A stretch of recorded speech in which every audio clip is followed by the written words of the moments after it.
Hello YouTube, welcome to this very special video celebrating the 60th anniversary of Doctor Who.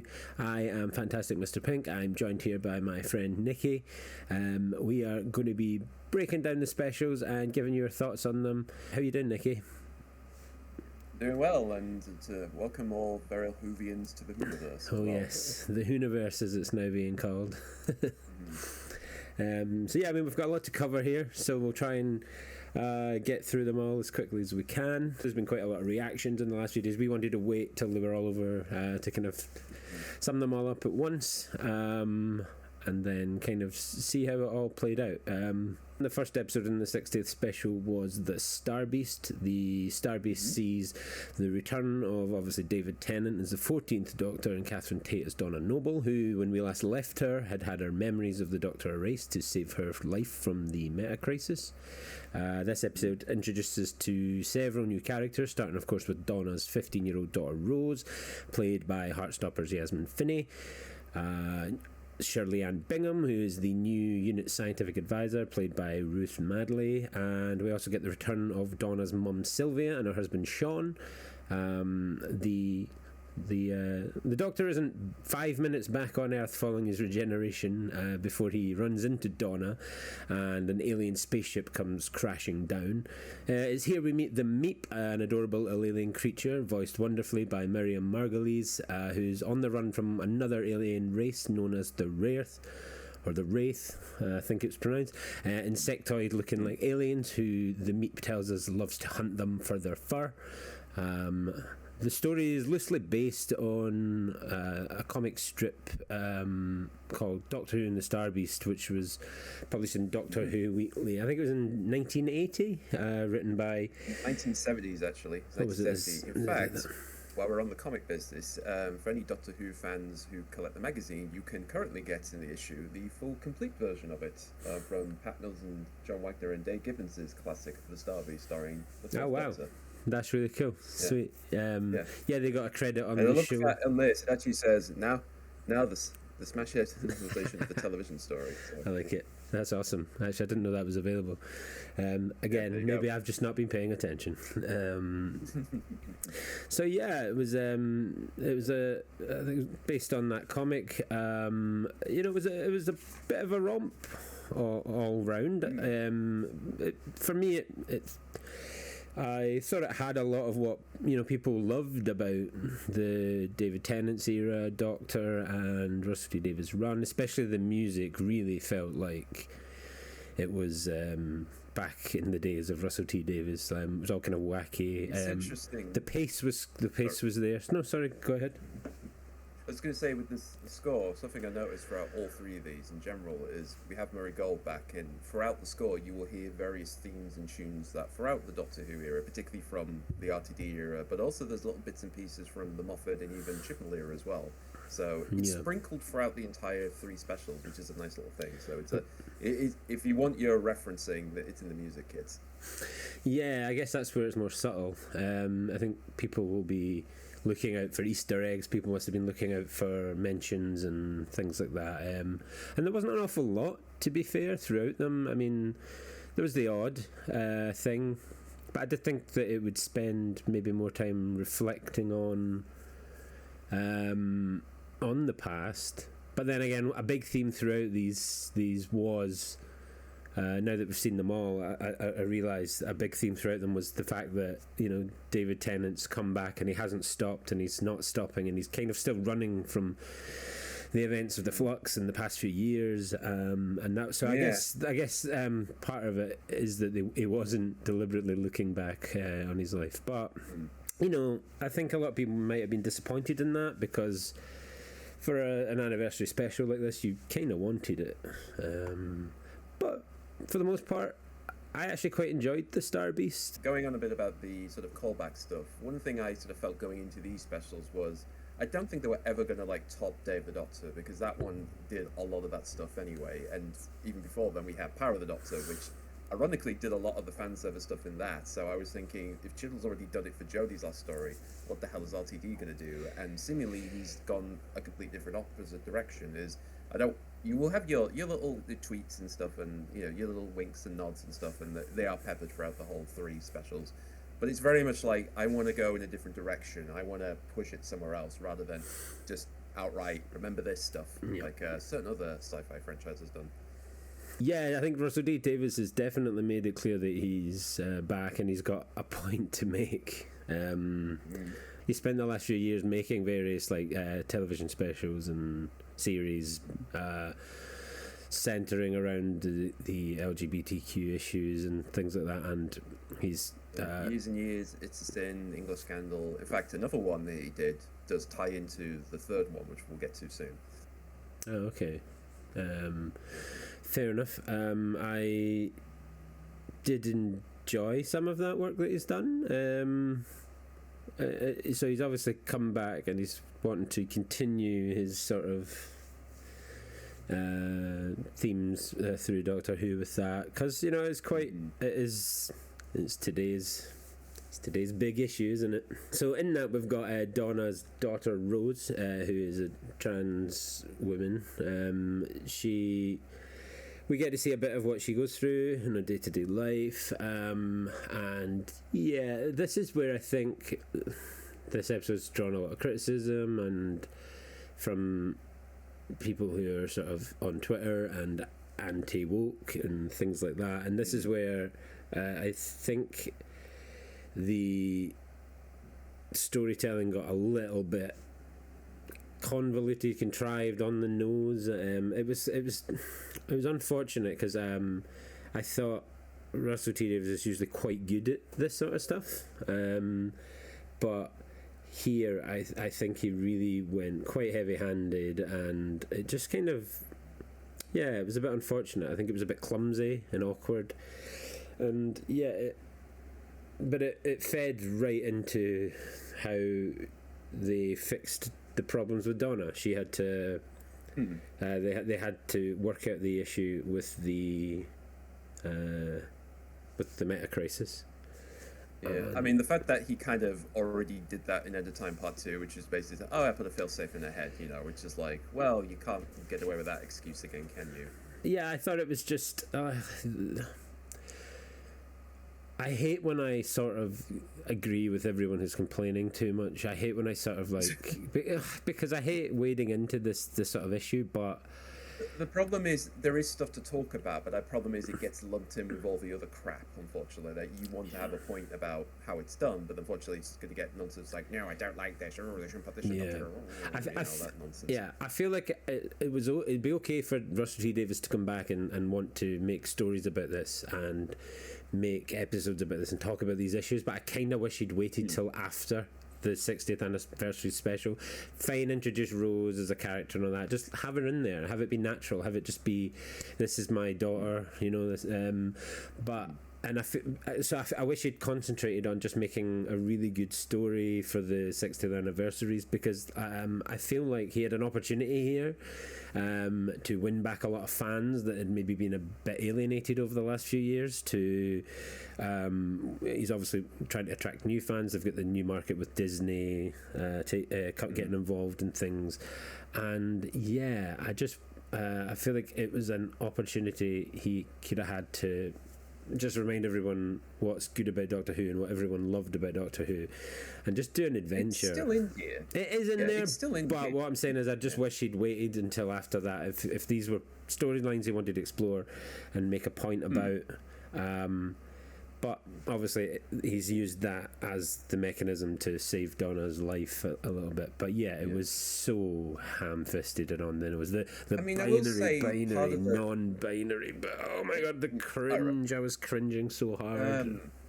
I mean, again, having seen what Davis has done since Doctor Who, it's like I went in knowing that he's going to put these in. I know he was going to put these in some form or fashion. How he's going to do it, how it's going to handle, wasn't sure. That's the interesting part of these, but. Again, I have heard very mixed opinions about how it's handled, and again, speaking as just a white man, I don't know this stuff myself, so I cannot comment on that stuff. But one thing I do think is important is that in the story, part of the point of it is the Star Beast itself, the Meep, acts so cutesy rootsy. They're like, I fell from the stars and I have my paw, and part of the story I think is about like things are not quite what they seem. you know, you have this cute, adorable thing who turns out to be a genocidal maniac Yeah, versus the insectoid people who look like they're going to kill you, but they're actually just policemen. They're just, you know, regular. One's a sergeant, and they both get killed off. And he says, you know, I resigned my duty. The other thing I liked about it was, as one of them were dying, you see Donna actually kneeling down to one of them, like actually distraught. This has happened. She doesn't remember. This is before her memory comes back, but even then, she still has that caring nature in her. Yeah. I agree. No, they obviously deliberately. Sorry. Yeah. I was just going to say they obviously deliberately chose an alien that looked quite alien and quite like scary. Not scary. They were still goofy Doctor Who, but they looked like the aliens that were invading, and they obviously had the little cute cuddly character, as you say. Things aren't as they seem. The Doctor recognises that fairly quickly, and they have the little trial.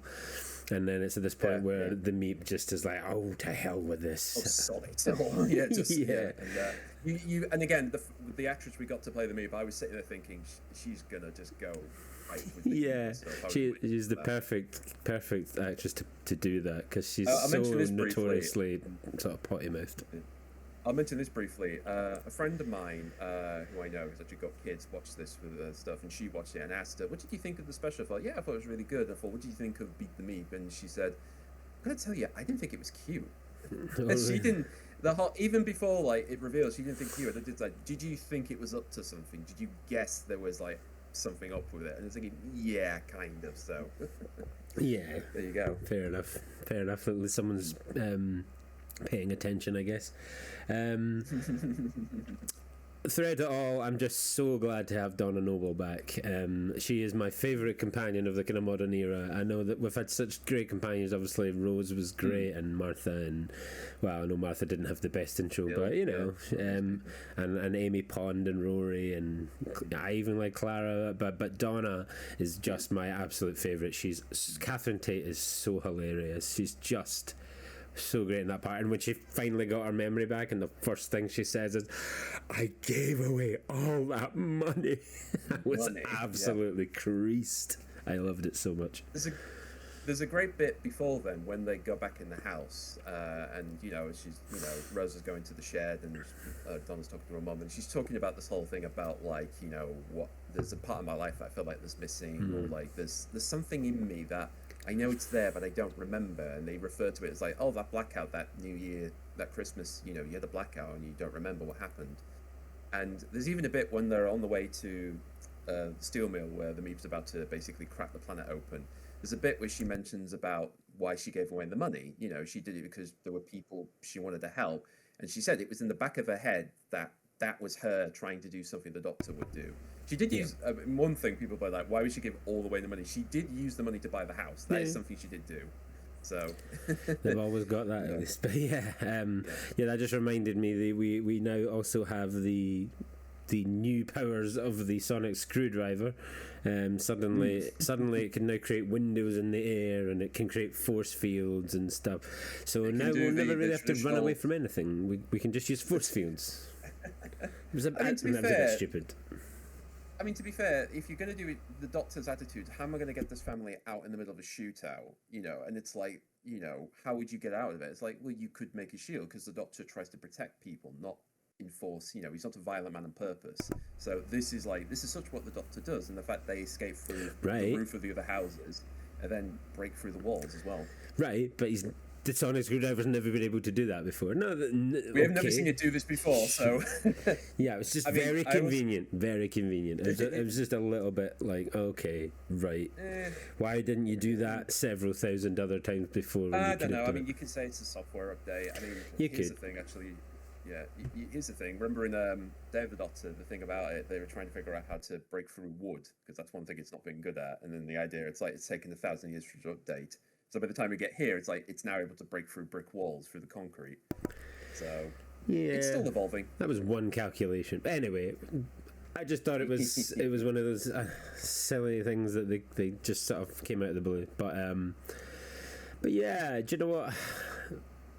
I thought it was overall I enjoyed it. It was but some ham-fisted writing. And I mean, like things like Years and Years was such a good story. It was quite emotional. It was, and it was things were very subtly done. Maybe there's a time and place for subtlety, and he didn't want to go that way. But it was the ending for me was just not very good. It was just awful, a bit of a cop out, and it was sort of like so ham-fisted. Getting even BBC's own reviewers sort of had a go at them for the sort of ham-fisted approach and for how preachy it got, and the whole male presenting Time Lord. And sort of, for God's sake, just come on. I did look. Funny enough, after this episode, there were apparently like, what was it? I maybe get the numbers wrong, but there was like 144 complaints about the you put a trans person in the thing, which. Weirdly enough, I think it's actually less than the Timeless Child business happened a few years ago. I think it's actually less than that. Wow. So people are more angry about the made-up aspect of Doctor Who versus, this is a real thing, guys. Yeah, it's so silly how people are complaining about Doctor Who going woke, as if Doctor Who hasn't always been sort of progressive and. Yes, it's not like the Daleks are space Nazis. Oh, they've never been subtle about that, have they? Yeah, right. It's a bit silly, but that was particularly. It moved out of the realms of allegory and metaphor straight into just clubbing you around the head with an idea, and I'm just like, Russell T Davies is better than that normally. He's just better at writing normally, so I'm not sure why that had to be done that way. But I mean, we can say this: Disney aren't letting him not do this stuff. I mean, some people worried now that Disney's getting involved with the money, or at least streaming it outside the UK. They could easily say, "Oh no, we don't want that." It's like, no, we're letting him do it. They didn't say no. So. Yeah, is it that? I mean, is it their influence to some extent? Don't know. Probably never know. I don't think so. I really don't think. No, because it does seem like he wants to. This is in this point in his career. This seems like what he wants to explore and discuss. So, but yeah. Other than that, and then there's Davros controversy.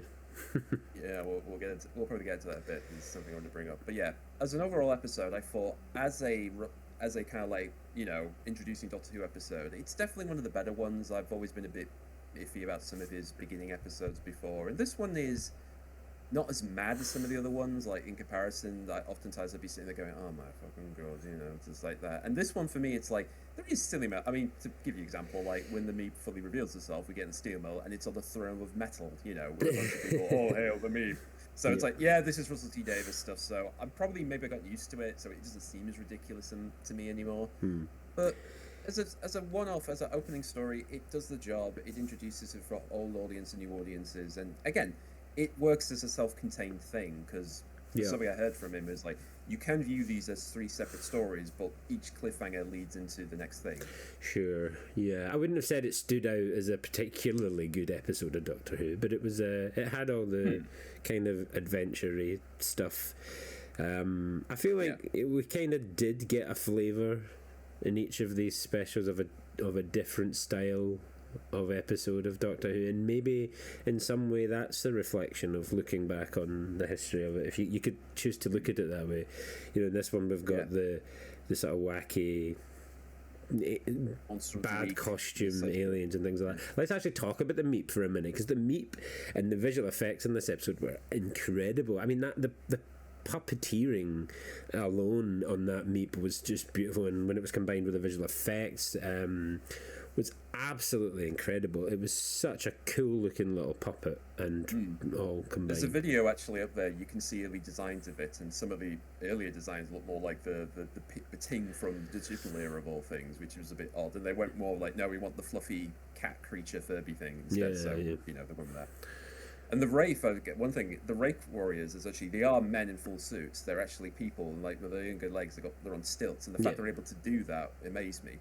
There is, if you've been watching, there's also Doctor Who Unleashed, which is like the follow-up to Confidential, which shows you behind-the-scenes stuff, as well as there's a separate video. But they did show you, like, they did do this for real. A lot of this is built real. Even Donna's house, the inside of the house, is built in the studio. Yeah. Again, it does show a lot of clearly talented men and women working on this. Yeah, and the spaceship outside was also, the bottom half of it was all real and constructed out of like steel and everything.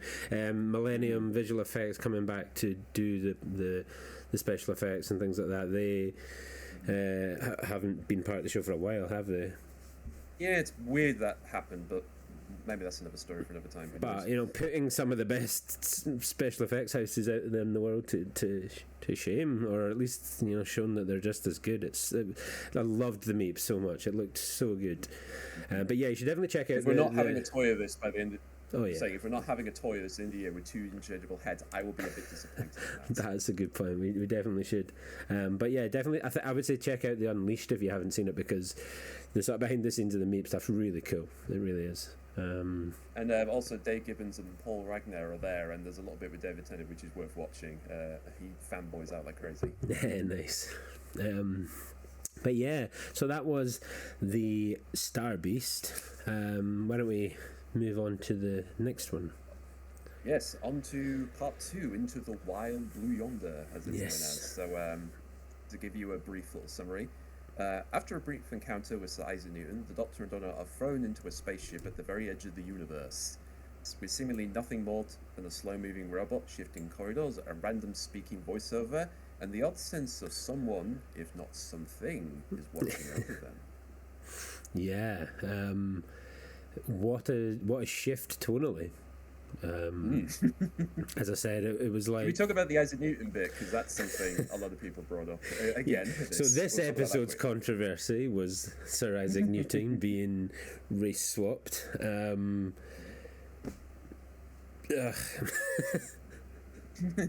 I mean, I'm just like, as soon as I saw it, as soon as I saw the back of his head, and then I seen him come out, and I was like, he looks suspiciously like Isaac Newton.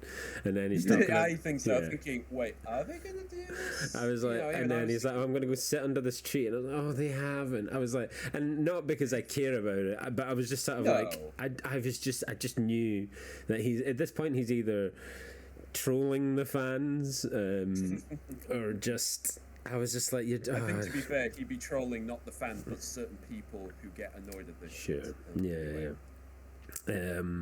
But it was unnecessary. It was a bit of a gag for the episode. I guess it sort of showed some of the ways he's accidentally been changing time. Yes.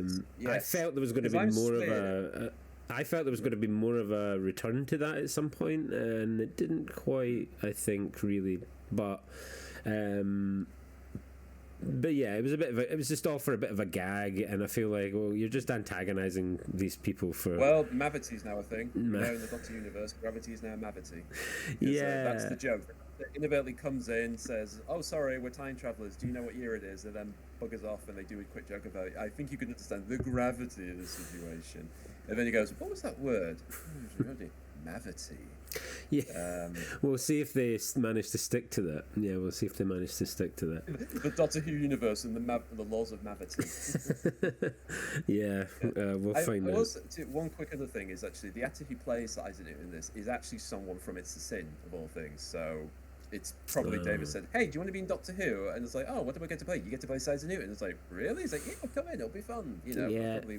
He seems to have roped in a few people from previous projects he does. I mean, Shirley Ann Bingham was from Years and Years, wasn't she? So to go back to the episode, quite a shift tonally, going to like the sort of more creepy side of Doctor Who. This is my favourite format of Doctor Who episode, where the TARDIS gets appears somewhere, and then something happens, it disappears, they're stuck there, they're stranded on some isolated spaceship in the end of the universe somewhere, and something crazy is going on. There's like a time limit, they need to escape, there's something is happening, and it's usually quite tense, it's quite sinister. These are my favourite types of Doctor Who episodes, so I was looking forward to seeing what this was. Yeah, if we're saying that these episodes are trying to emulate stuff we've seen before, if you say the Star Beast is like an opening episode that's kind of a bit wacky and wild, for a story, this is much more in the vein of Midnight or Heaven Sent. It's not isolated, let's put the characters in one location and see what happens type deal. Yeah, exactly. And you've got this mystery sort of going on. They as you say, they find this slow moving robot. The walls are strangely rotating and shifting every 3 minutes. That's the thing, because the robot seems to move every 3 minutes or so, like a step Yeah. In fact, I looked in the behind the scene video. It is actually a giant puppeted robot. It's actually something they built for real, and they moved it like a stop frame puppet. Nice. Which that was fascinating to me. Nice, that's cool. Actually, yeah, more good practical effects there. They obviously then go into the cockpit or whatever, and they discover that this ship is out in the middle of the literal edge of the universe. Sorry. I mean, even the Doctor tries to explain it, but it's like, I tried to explain it to you, but you might wouldn't understand. In fact, I was chatting with a friend of mine about Doctor Who. We got into about Interstellar, where when they were doing the black hole sequence for that, it was kind of, how do you visually represent it, like a fourth dimensional thing? You know, how would the mind, how would we perceive that visually? And again, this is the argument of like, what would it be like in a sense, or what would it be like to be stuck that far out in distant space? Yeah, there's something just about the unknown of it that's quite fundamentally sinister, or at least spooky. And they obviously discover that 3 years ago the airlock opened and closed, and they don't know why. There's no one around, but you get these cutaway shots to the like through vents and things that something's clearly watching something's watching them. And so you've got this mystery burning under the surface of what's going on, and then it does get very like Midnight when they're looking to repair the ship and things. Suddenly these the alternative forms of themselves appear. They do it quite well. They're a bit gangery, but I hate that episode, so I refuse to make the comparison. They're very different from that. They're very different from the worst thing about that episode was they fucking dragged it out for 2 episodes, but I digress. But yeah, so these duplicate versions appear. They did it quite well at first, because when David Tennant comes in and sits down and speaks to her, you don't know that's not him. I thought that was really a nice bit of editing, a nice cut. And they're both in 2 separate rooms, and then when the Doctor comes, you think, oh, he's just come back in. But then when you come back to the Doctor and Donna walks in, you think, oh wait, what's going to happen? And then you've got that really sort of creepy line. They say, my arm's too long, my arm's too big, or my arm's too long. Yeah, it was pretty. So in that respect, it was good, but I feel like it then got very goofy. They did. To be fair, they did the big arms practically, which was pretty cool. They gave David Tennant big hands. Yeah, it was cool, but I feel like the sort of there can be something. I feel like they were clearly going for like a sort of body horror aesthetic, where things were like all off and that uncanniness of it. But obviously, maybe they were trying to keep it too PG or whatever. It ended up playing off quite goofy, and there can be something still quite sinister about that. But I feel like I wish he'd kind of sort of picked one or the other, and me personally wanted them to pick the sinister spooky side of it and really just push that, and they had an opportunity there to really freak us out. Like Midnight is so creepy and scary because you've got this cosmic entity copying them and imposing on them, and I feel like that I wanted all of that, and it just kind of fell a little short of that level of quality for me because of that. Yeah, well, it's interesting because when I was watching it, I did think to myself, this is either going to be really creepy or really stupid, because the whole setup of these, they're known as not things. They are literally entities who don't know how to live. They literally are just looking at the first things they see, which is the Doctor and Donna, and they're trying to figure out, how does it work? How does a human work? What are these things? Does a hand meant to be this big? Is it meant to be that long? And throughout the whole thing, they constantly keep shifting. There's a bit where literally the not Doctor's jaw drops like something out of a horror film. There's a scene where they grow massive and they're literally running after them like children running after a toy with very Photoshop face. I think Donna's one, there's a shot of Donna which makes it really fucking creepy. And again, for me, it was the fact they kept shifting. They never stayed the same. You never could tell what they were going to do. That kind of made it unnerving because, again, like I say, if you took it out of context, it looks bloody stupid. Even David said the setup for the story is basically, they get in the spaceship and there's evil doppelgangers of them. That's kind of it. It doesn't sound intriguing when you say it out loud, but it's how it's played out the dread of it and not always knowing, because there's always that thing of they still don't know who's who whenever they split up because of shenanigans on the ship.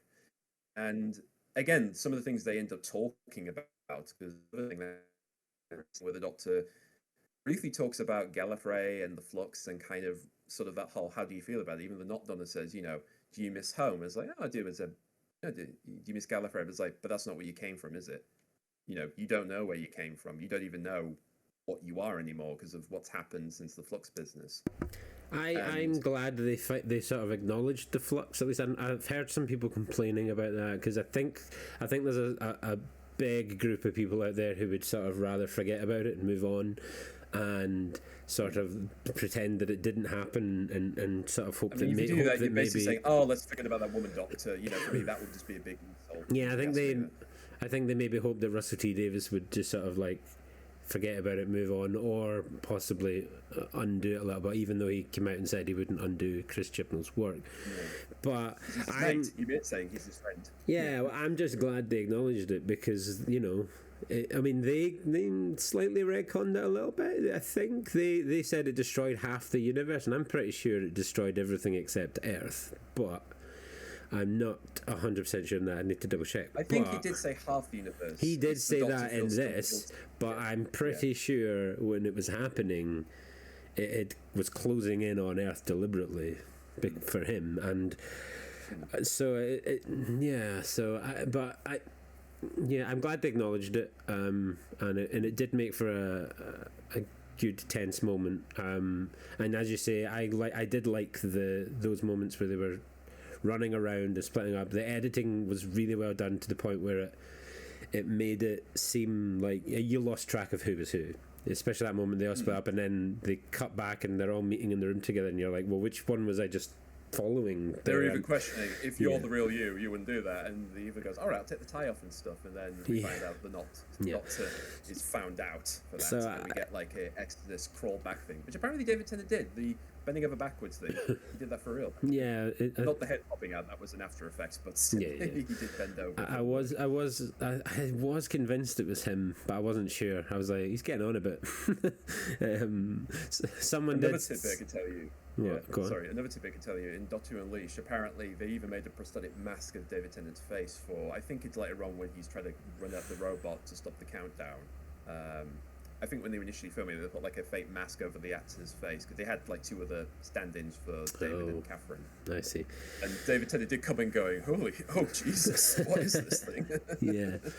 A lot to like about the episode, and it had some of the elements that I really like about it. I just think it fell short for me on terms of what this style of episode that Doctor Who does well is. There was dwelling on it. There is a lot of creepiness about it, but in what came across at the time, I feel like it just fell a little short, and I wish they had really pushed the creepy. I will say this story, of anything you mentioned earlier, is that this is very much like the Doctor meets the Thing type stuff. That you're meeting these pretend facsimilations of yourself, and as you say, we don't do the body horror. We don't have John Carpenter's like it's literally ripping the flesh of this whatever this thing was. It's much more of both a psychological thing, because there's even a scene where the Doctor like pulls Sort on and he says that's a myth throughout all of history, and it's like trying to guess them and thinking, are you going to believe this lie? And you get the Not Done are actually doing the whole you have to carrying every grain of salt, so it's testing what it knows and how it does. In fact, there's another bit later on where they're in the cockpit and they have the door shut right in front of them. And it's saying, don't you want to know what that banging is? You've been hearing it since you got on the ship. And it's like, don't you want to think about it? It's like, no, don't want to know. No. And he's goading the Doctor to like, shit, I want to know. What is that thing? Damn it, I need to know.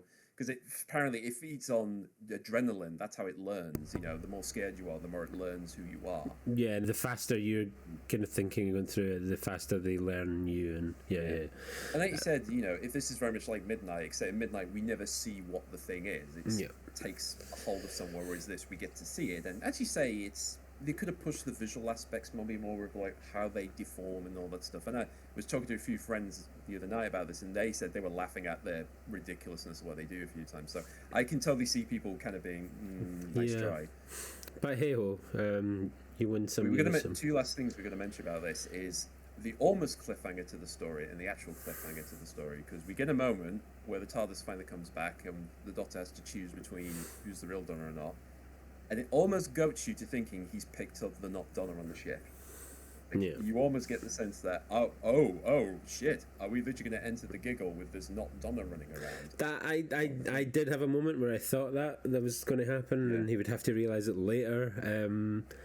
And it was for a moment like, I mean, I've seen people arguing about this, and it's like, well, you know, these fake out death situations, you know, but I'm sort of like, yeah, you know that they're going to be fine, but the character doesn't, so it could still be. No. Some people are like, oh, it ruins the tension because you know they're never going to kill them off, and it's like, but I genuinely had a brief moment where I thought, is he going to actually end Donna here and leave us with this fake one? And is she going to, you know, because then my mind started like thinking of other possibilities. Is she going to go with the Doctor, experience more what it actually is to be human, not just the horrors that they've been listening to from the outside? Is she going to then feel guilty about like having killed Donna off and leaving her family abandoned? And is this thing going to, much in the way that with the Zygon inversion with Osgood, is she going to then take on this life of Donna and effectively be Donna, because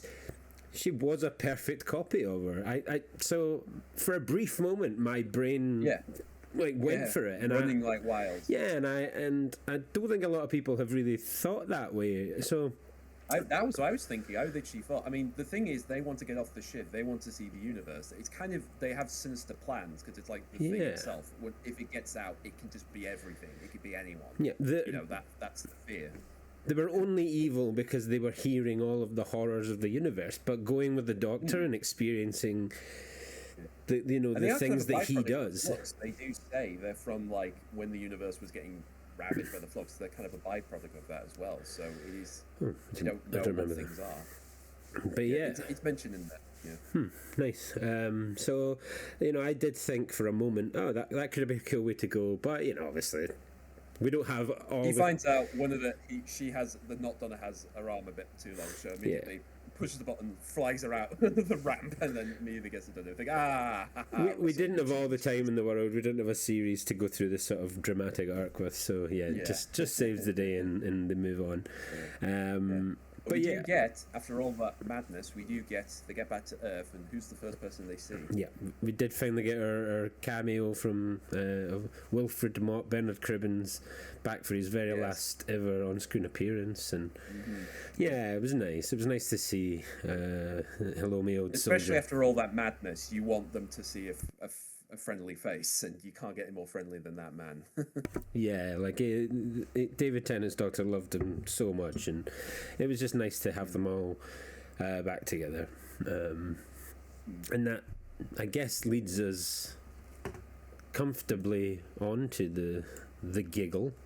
No sooner they arrive back on Earth than suddenly he feels, the world's going mad again. So. Yeah, it's like in the time they've been away, that brief period, they do find that the world has gone mad. The giggle itself starts in Soho in 1925, where we find a man entering into an old toy shop, unbeknownst to him, run by Neil Patrick Harris's Toy Master.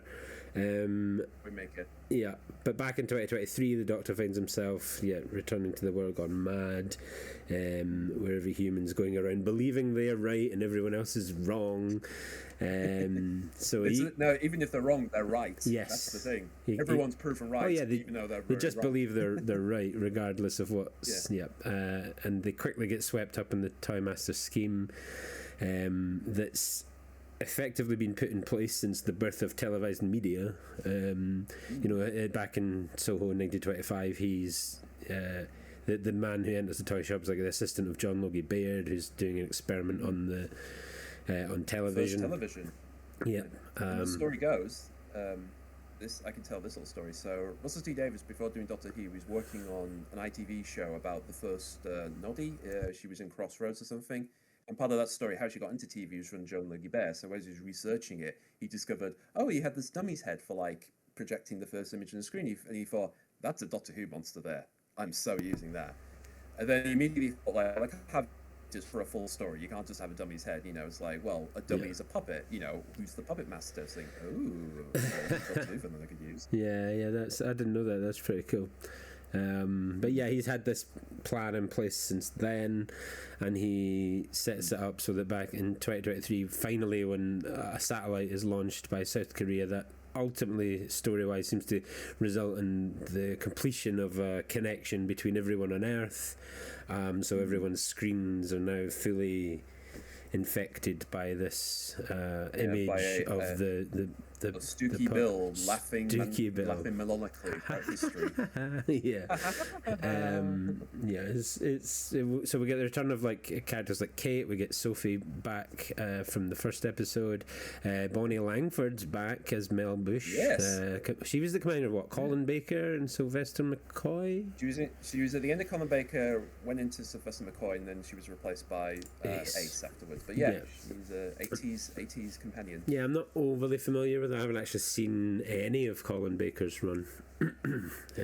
She was mainly known for running around screaming a lot, even though she was meant to be a computer scientist. She's admitted saying, "I meant to do this, but you never actually saw me in front of a computer until this story." Well, she got a bit of that this time, at least. So the Giggle, arguably, I think the best of the 3 episodes. Like from the get-go, Neil Patrick Harris was just wonderful. He was just brilliant to watch. He was just his little German accent, the little babbies. I was like, the little Stooky Bill you've taken with his wife and his children. The little Stooky babbies. And even then, he keeps dropping the accent. He keeps dropping it. It's already the clue that there's something off about this person. I think Neil Patrick Harris is both a puppeteer and a magician. You know, he can do those things. So those are something he can do. Nice. Yeah, I was wondering at one point when he was doing the card tricks, I was like, was that his hand? Maybe.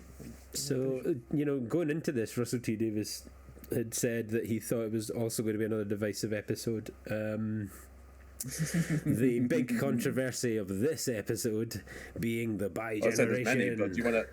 I was going to say, we're going to go into that. We might as well just go into that first. Yeah, so I strangely came out of this episode going, you don't actually know how I feel about that. Like, I was sort of like in any other time and space, like if we hadn't already had the Timeless Children, would people be up in arms about this? We've already kind of had similar things. It's very meta crisis. We've created a tenant for Rose to go off with. It's not a million miles away from that. So I came out of it not knowing how I feel, and I still don't know if what did you think of it initially?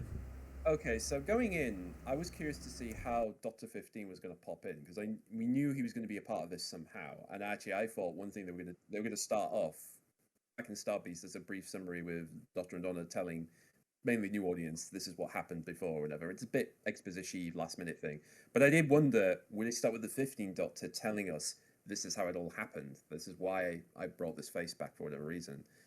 So I thought that was going to happen. So the fact when he finally popped out, literally popped out, the fact that I was generally surprised. I mean, they do play it up as, oh, here comes number 15, and then suddenly, could you pull me? As like, ooh, what's going to happen here? And I did think, they're going to just pull his arms off, and then he's going to grow the next Doctor's arms. He's going to literally pull his skin off or something. Yeah, that would have been horrible. Not really like that, but enough of the two in the same position. And we also get, this is something else we should mention, both in Star Beast and this, we get another trait from that era, the what, told by other people. Yeah. And in this case, Star Beast and the Giggle now have other people do it. Yeah. That was fun. Even the Toy Master was like... That was his master plan. That was Davis's master plan. I want the what in my three specials somehow. Yeah, so that was odd, and I was like, oh. But it was kind of like the same with when Jodie regenerated into David Tennant again. It was kind of a pleasant surprise. I feel like it... I feel like articles have been trying to stoke the controversy more than what it actually is. I've seen a lot of articles going, oh, completely rewrites Doctor Who canon, and I was like, nah, I was like, the Timeless Children completely rewrote Doctor Who canon. This just kind of was it came across as like an odd, unusual one-off event. So I feel like it didn't like rewrite canon. So it does leave you with some questions, like from a nerdy point of view, thinking of things like, what does this mean for crossing your own timeline and stuff? Because it's not like he's a parallel universe Doctor. He's like the same person to this point in his life. Whatever. I want to get serious here. We are dealing with a show that has been making and breaking its own rules for 60 years, true. So it's not uncommon for Doctor Who to do this shit. Yeah. It's how you do it. That's the important thing. If it's still entertaining, if it's still enjoyable, and like I said, the fact that we have was effectively the main reason is we have both a previous Doctor and the new Doctor together, and then facing off the Toymaker in order to save all of humanity for a game of catchball of all things. Yeah, and as I say, it was the kind of culmination of this whole thread of story that was like, you haven't stopped, and it was kind of, and Donna and the new Doctor brought it up to him, and they were like, you're running on fumes, you got to stop. I feel like he could have like in the Star Beast, where they could have stopped at the using the fact that Rose was born and took in the meta crisis to save Donna's life. That's their excuse, really. They could have stopped there with it, but they chose to go that one step further unnecessarily and do the whole, we just let it go because we're women. But in this one, they got to the point where they've created this duplicate Doctor. They could have let him just go off and have his life with Donna. But again, they took it one step further, slightly unnecessarily, and duplicated the TARDIS so they can still go off and do his little adventures and stuff like that, which, yeah, fine, I guess. But I feel they could have just stopped and let him go live out his life like he did with Rose, sort of thing. But, right. Yeah, whatever. Right.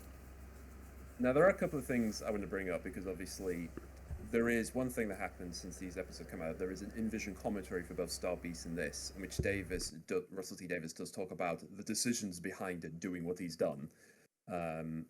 And it's interesting. I mean, here's something I want to bring up is, in the Power of the Doctor, we have this whole thing of every time when they regenerate or are about to turn a new body, they're into like a ledge, like they can literally fall in before the next person come in.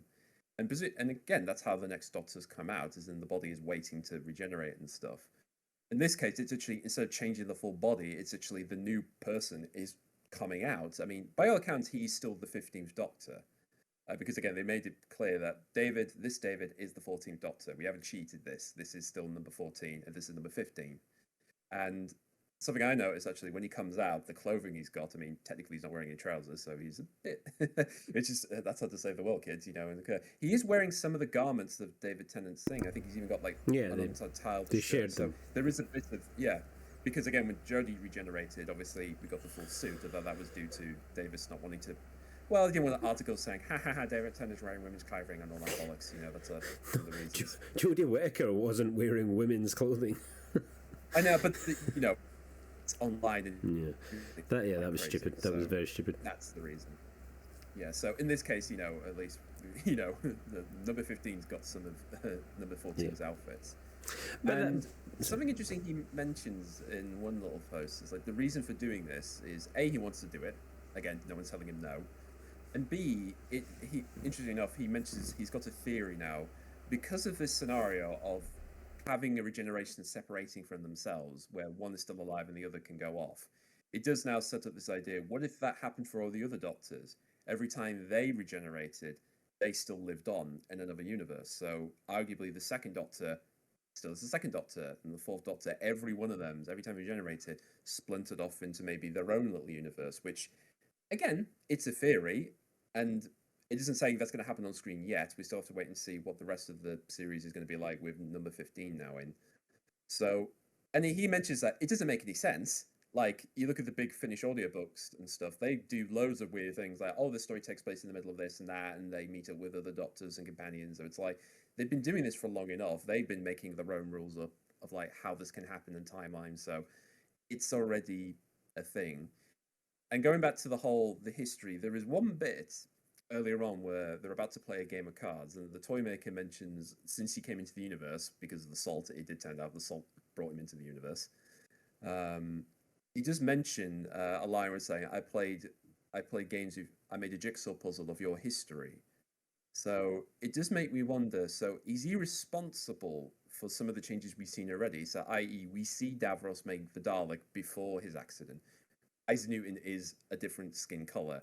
It just made me wonder, is this down to him already changing things around, already having bring into this universe? Because again, he just wants to play with it. He sees everything as a toy to him. You know, they're not people to him. Literally, there is that man who buys the doll. We've soon find him later in a room where he's just a doll, literally a puppet doll that he could just do for shits and giggles, and he has to live with that. Yeah, it's an interesting thought. He did mention having saved the Master, and we got a similar sort of scene to the end of John Sims' ending. If we want fan service, this is the most fan-savvy thing of all. It's literally another lady hand with red veil varnish picking up the remains of the Master. Who is it? Who could it be? We do get one other line from the Toy Master before he's folded to death. He says his legion is coming, so we could be seeing more godlike beings coming into Doctor Who. Next. Yeah, and the fact that he was scared to face the one who waits. So here's the new vague threat / plot line that we're the mystery box that we're going to have to unfold. But you know, what would a Doctor Who series be without its mystery box? But yeah, we've talked about the bi-generation to death now there, but to go back to the actual story and the plot of the episode, so as I say, it starts off in Soho.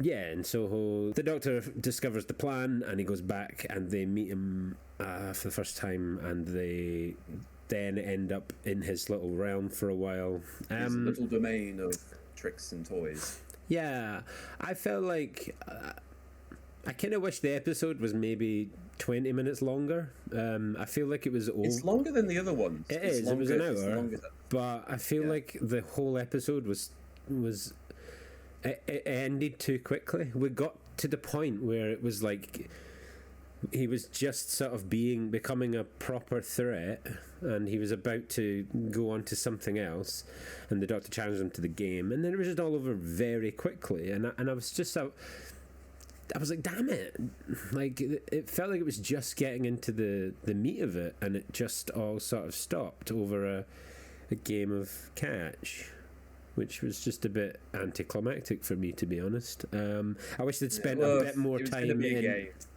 I wish they'd spent a bit more time in his little realm. Maybe went through one or two more rooms. Maybe there was an opportunity there to do some more sort of like fan servicey bits. Maybe he could have, as you say, Jigsaw with his life. Maybe we could have saw elements of his life that the Toy Master had been playing around with, people from his past. More puppets or something, but that was such a cool bit. I think when he mentions history, it could be not just the Doctor's history; it could be the universe. Like you said, he's already entered this universe and thinking, "Ooh, look at the fun I can have! I can take this and play it around with it." That's his whole shtick, really.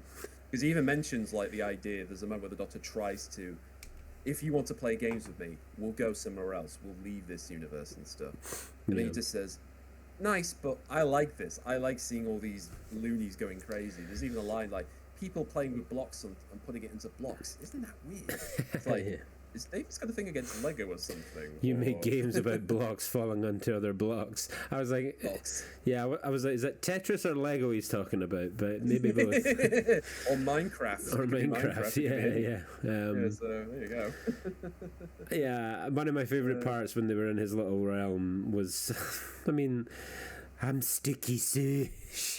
Sticky Sue in her little poem was so funny. Those dolls were both creepy. That was a good blend of creepy and goofy, right? Those little dolls like attacking Donna Nova. Then she just grabbed it and started smacking its head off the stone. I was like, that was hilarious. In another story, this would be the companion would be on the floor screaming like hell, but then this one's just like, no, just bats them in the head and it threatens the baby dolls. Do you want some? Yeah, but I just feel they got separated and then they went.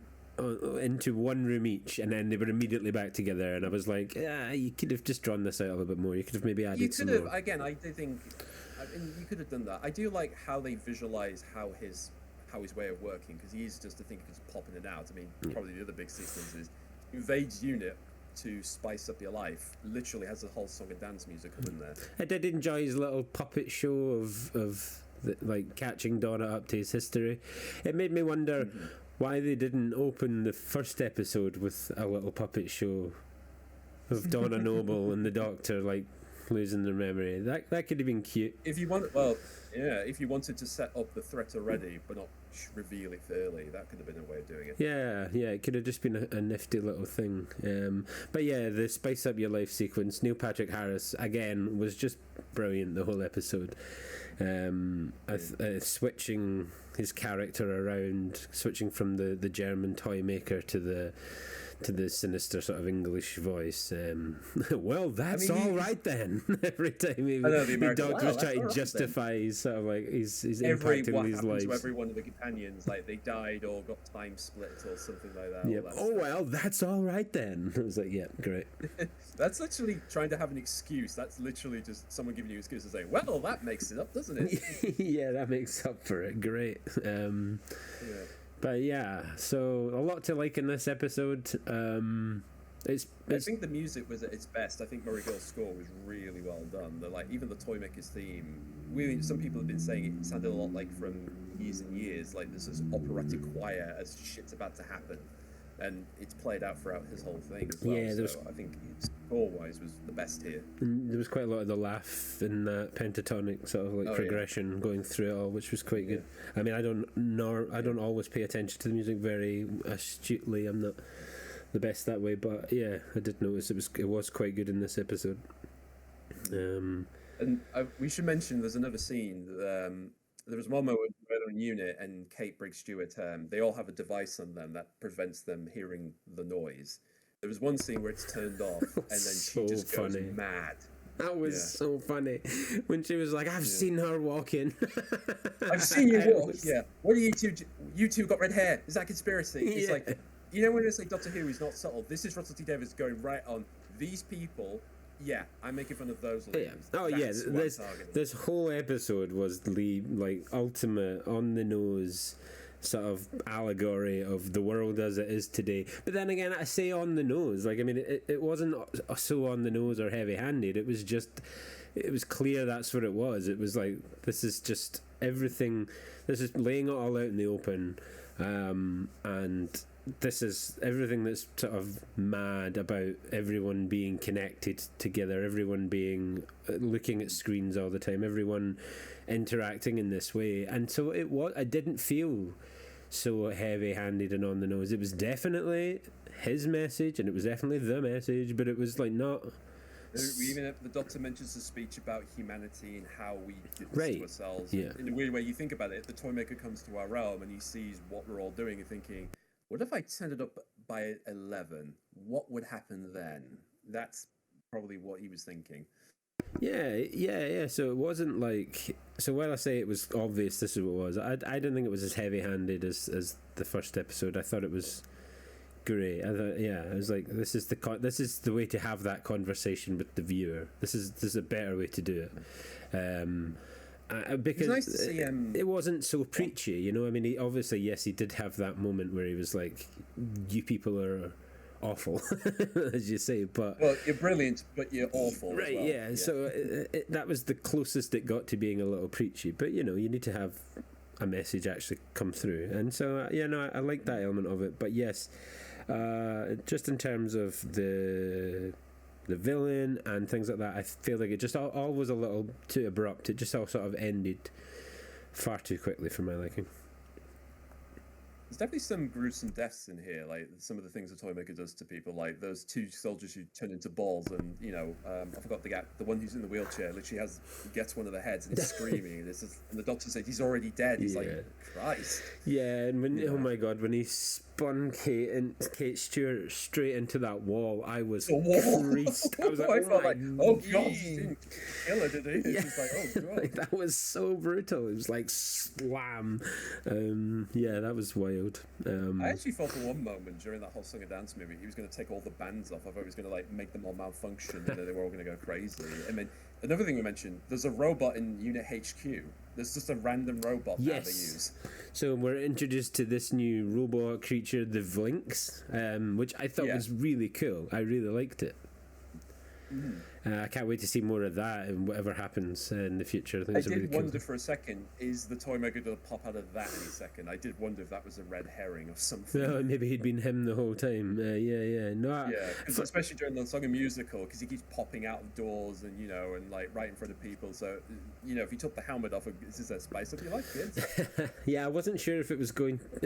When I first saw it, I was like, is it an alien? Is it an alien in suits to protect from its atmosphere? But yeah, it was clearly just a robot, but it looked really cool. I liked it. It was kind of in the same vein as things like K9 or Mr. Smith, you know, like a silly robot contraption thing machine that helps out people. Yeah, I liked it. Yeah, I did wonder if it was going to be a red herring, but no, I guess it's on the good side apparently, unless Davis decides to do a story where Eunice going crazy. Yeah, and it's because of that. When Neil Patrick Harris missed the ball, I was like, I thought he was just going to go, oh, that's what you think, and jump down after it, grab it, reappear. Like, why didn't he just jump after it? He can move from one place to the other in the blink of an eye. All he had to do was jump down and grab it, and then there is the line we get from Donna. He's just going to cheat, isn't he? And they both go, no. Maybe that's the one rule he will not break. He will not cheat at his own game. Maybe that would be cheating. But then no one said that the arena for this ball game had to just be the roof of this. Well, they did say if it drops, you're done. That's the rule. That's the only rule. If you drop the ball, you're lost. Yeah. So, but anyway, that was my only thing about it. I felt that they built to a point where it felt like it was going to be a big threat, and it just sort of ended. But I never thought about it. But I liked your idea of he could have messed with the bands for everyone just before he went, just to go crazy. Yeah. I would say this episode again, if anything, this reminded me a lot of Journey's End, where you have this very big, you know, literally the entirety of everything is a danger, and then you have sort of the out, you have like you get out jail free card thing, which I do remember watching that thinking, is Donna reversing all the Daleks' tech a bit of a Deus Ex Machina? Is it a bit sort of out of the blue? But it's like I think it just gets away with it. And I was chatting to a friend of mine about this, and he felt this kind of justifies more than that to him. So I'd be curious to see what people think, if they feel like it didn't feel like it was cheated out of like how it resolved the whole problem in the end. I mean, it was always going to end with a game. I don't know if it just felt like either something should have happened in between the game happening, or the game should have had more stakes about it. I'm not sure. Well, when the Doctor does meet the Toymaker in his store, he is playing with balls. You know, that is set up earlier, so he's already. I mean, I've never seen the original storyline. What was the game that William Hartnell played with him?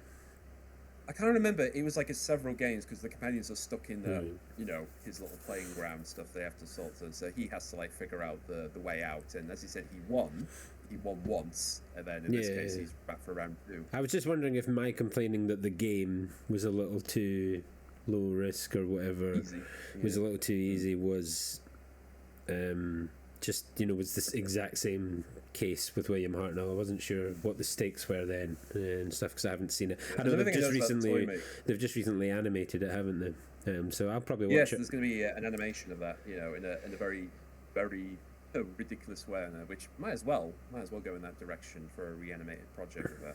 Yeah, it's a shame that the story's been lost except for the end of it. Yeah, but yeah. So one thing I noticed as well, the Toymaker. If you notice his teeth, there's a few times where he's smiling. He's got like 10 rows of teeth, and of course, is where we find out. Oh yeah, the gold tooth. That's the master. I just shoved him in there. Yeah, he had far too many teeth. I did notice that. I was like, wait. I was like, wait, did he have too many teeth, or is Neil Patrick Harris just an absolute freak? He does it a few times. In fact, there's a bit where he does it when they're playing the game, and you see Judy just going. I like how he injected all these other, like, creating an avenue for the Master to be saved and brought back. He mentioned the Guardians, and he mentioned, like Legions, so there is more to come. We know there's going to be, and the boss, there's the beep mentioned. We haven't talked about the TARDIS. I mean, No, like we I said, haven't. because that's gone through a few interesting things here. Because It's true. we get it at the end of Star Beast. And the interior is big. It's definitely a big bad boy. Yeah, it's the biggest TARDIS I think we've seen. It's a little too clinical for me. I'm not sure how fond I am of it. And like Chuty said, you need a seat. Yeah, it's got a coffee machine in. In fact, I noticed this going back a few times. It's got a row. If you look, there's a row of chocolate biscuits there as well next to it. At least Chuty added a jukebox to his. I think what makes it work is the lighting, because when you see it initially as a white thing, it's very Apple-like in a sense. It's very like clean and that stuff. But as soon as you get the colors and like the orange lights he puts on, it's like, okay, I want to go on Adventures in Space and Time with this bad boy. Yeah. So not my favourite TARDIS design, but it looks cool. It's huge. And then they've added the wheelchair ramp, which I was like, it's not a very big step. Like originally, if you look at it, it's like maybe 5 centimeters, if anything. It's still it. You still have to like. You've probably arguably made the step bigger to accommodate a wheelchair ramp in the first place. Maybe. I mean, the TARDIS prop has changed so often. I don't know that anyone would really have had that much of an issue getting a wheelchair in the door of the TARDIS. You know, the weird thing is, when these specials were made, somebody apparently said, "Oh, there's going to be a wheelchair accessory for the TARDIS," and some people heard that for like, true progression, all that nonsense. And I do think to myself, "What you mean the ramps in the TARDIS? Is that what you're complaining about?" But then they actually show it. Yeah, it's like, oh god, they were right. But that does maybe mean that we're going to get some of her in the TARDIS at some point. Video. So that could be cool. There is a video of I've forgotten her name, but scientific advisor. She's 58 now. That's something we should mention. Yeah, Shirley. There is a video of her talking. Apparently, that the reason it was included was apparently somebody in a wheelchair wrote to Russell T Davies saying, "I love it, but I don't think I would get into the TARDIS because of the ramp." And apparently, he thought, "Okay, I'm gonna put a ramp in."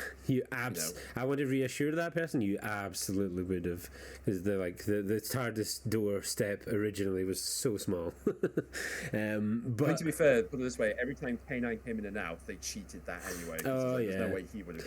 Yeah, But again, it's a nice thing. It's a nice little story, and the actress in the wheelchair. Again, sorry, I forget her name. I'm bad with names. I forget the actress. Ruth Madley was it? Ruth Madley was the actress. Yeah. But she loved it. She actually was generally. It's cute. It is a cute addition. It is as you say, it's a nice thing to add. But totally unnecessary in my opinion, practically. But I don't know. I mean, I like the idea that one day the Doctor's just like getting someone and he just whacks it open, and just like all aboard, kids. No, I now love the idea that we're running from the Daleks, and it's like, hold on a minute. I need to bring out the wheelchair ramp. Right, in you go. Wait, just wait. I need to put the wheelchair ramp away before we can go. I feel like the TARDIS would have just went like that with the edge of the step. It would have just done it. We'll see. We'll see its inclusion in future stories at some point. I'm pretty sure they'll wrap it in somehow. But design wise, it was fine. It looks nice, but very clinical, and I don't know. Maybe it's just a blank slate for whoever was coming in. Because like the previous ones had aspects of the other Doctor's personalities, whereas this has no personality. Well, again, I guess we should talk about the big thing about the story is that it ends with number 14 now living on Earth with Donna and the family. Yeah, like you said, this is what I was fighting for this whole time, so it's nice that he gets to enjoy a bit of a life and stop and hello, doggy. Gets to deal with like animals coming into your house as well. That's what they've got to live with. They get pets. Noble family. Hell yeah! What's your dog's name? Betty Ella. Oh, what a cute name. Named after a pasta. Of all things. Was that you that named it? No, it's definitely not me. Who named it. Okay, fair enough. But again, like it's just weird to see after, like you said, the Doctor's been trying to save the universe for so long, and particularly with this one being the face of 10 being 14, it's like I can get why this was built up, as in, because I think even the line Donna says, like, I think the reason you had this face again is because you wanted to come home, you want to be with people again. I mean, we've seen the Doctor's been with people. He's been with the Ponds, obviously, that ended tragedy. We've seen him with families. He's lived with River Song, obviously, for years before Pear Fay.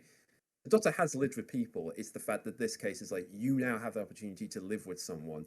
Don't worry about the universe, because another you's out there. He's going to do the adventuring. He's going to run around the universe, saving planets and getting into mishaps. You know, that seems to be the deal with this. It's like, Doctor Who is going to carry on. It will do. It always does. It always moves forwards. But this one gets the chance to have a life, to have that, you know, day-to-day life. And, you know, I'm fine with it. I'm fine with that idea. I mean, the fact that if anything, I like the idea that TARDIS is just in a garden. It just seems so well suited to be in someone's back garden. It was a nice ending for that version of him. It was a nice ending for Donna. I always wanted them to right that wrong of doing Donna so dirty like that. But, you know, there's that part of me that realised that was a really good ending to a story. I know some people have sort of complained about that ruining the original story arc. Or you undermine those stories, but blah, blah, blah, blah. Yeah, but it's been so long, you know, like, and she did get a happy ending. It just wasn't a happy ending within the context of her knowing the Doctor and the adventures they went on previously. But there was that part of me that wanted them to write that, and I'm glad that it's kind of happened now.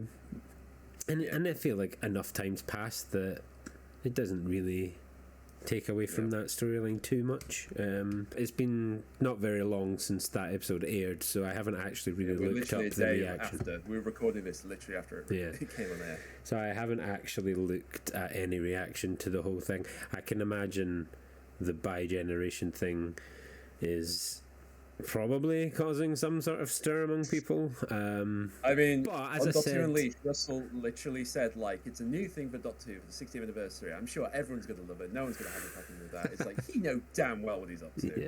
That man knows. Yeah. He's gone back into Doctor Who knowing there's going to be criticism. Yeah. And he's equally going to take it on or play with it in some fashion, which I commend him for doing. Well, I mean, as I say, it's still suffering ratings-wise because of it, so I would have preferred that he spent this time trying to sort of win over people again, but he seems determined to do what he's going to do, and so as fans, you'll either like it or go along with it and not like it. I don't think the bi-generation thing is really world breaking or anything like that. Put it this way, we saw the 10th Doctor have his hand chopped off. He was able to grow that back while he was regenerating. We see him pour regenerating into a severed hand that made another Doctor. Who's to say during regeneration you couldn't pull another one out of you? Literally, the next person in you can be pulled out. So, you know. I guess we can sum up a little. It's not quite the end of the 60th anniversary year, I guess. We'll still have the Christmas special to go. The Church on Ruby Road. That's our next destination. Yeah. Already I can see where that one is going to cause some stirs, but I don't really want to talk about that just now. But overall, you know, these three were generally okay. When you watch them as a trilogy, I think they work as a full three-parter thing. I think they do work as well. And again, it does celebrate Doctor Who in a different way. Like I said, it's not Day of the Doctor, and we're never going to beat that. So do something much different. Yeah, overall, I think it was they were decent. It was a bit of a tour of the type of Doctor Who episodes we can have. As I said, it didn't. As you said, it didn't quite celebrate Doctor Who in the way anyone was really expecting. But I think when you think about it, there are elements of that in there. And we've brought back, you know, he brought a comic book to life from Doctor Who's history. He brought an old villain back from Doctor Who's history, so it's in there. He's brought back, you know, people that have worked on the show before. I'll say this, there's a lot of name dropping. Even the bit where Judy's talking about the running, he name drops a lot of things, like remember this, Key to Time, you know, Sarah Jane, the fact she's gone. It's the first time I think the show has officially said Sarah Jane's dead actually in the series. Yeah, it's the first time that's been acknowledged. Yeah, yeah, that was nice as well. But yeah, so overall, I thought they were fine. I enjoyed them. They were a good adventure, and they had some things I liked about them. That was it was good. Average Doctor Who. It was. I wouldn't say that I sat there the whole time loving every aspect of it, but I was definitely gripped. I was gripped all the way through, particularly through Wild Blue Yonder and this. I was properly like, what's going to happen now? I properly had that feeling of, oh, I want to see where this is going. Even if I don't like it, I just want to see. I want to see where we're going. When is the new series supposed to air? I think it will be next year. Maybe spring, summer, who knows? We'll find out soon enough.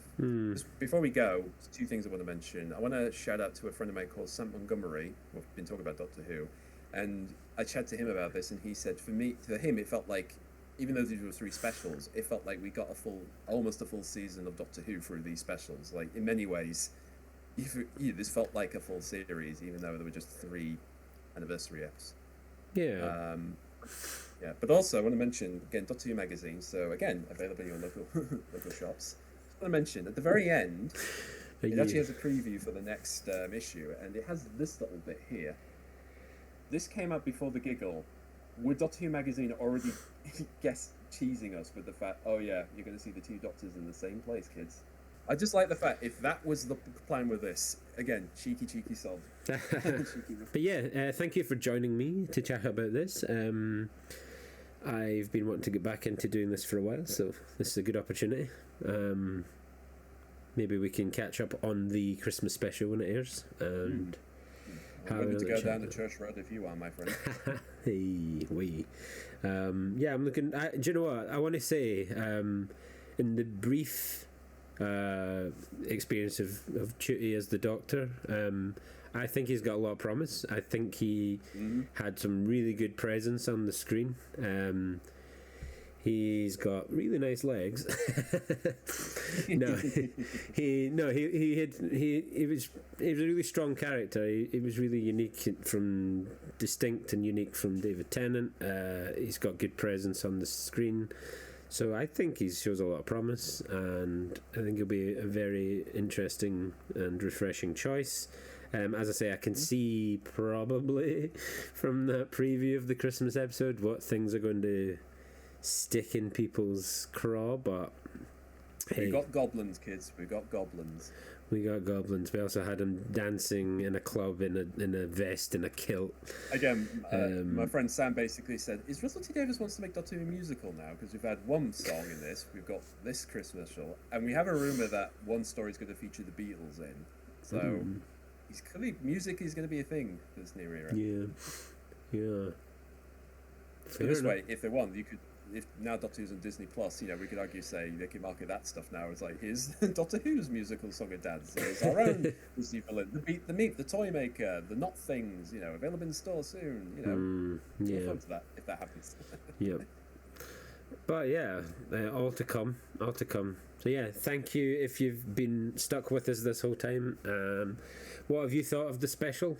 Please let us know in any of the comments, and let us know what you hope to see in the future, what your expectations are for going forward. Are you done with it forever? Is Doctor Who dead to you, or are you like us? Are you just going to stick in and see what happens? Yeah, thanks for joining me, Nikki, and thanks everyone if you've been watching, and we will see you hopefully in the not too distant future. See you across the universe, kids. Out there in the wild blue yonder.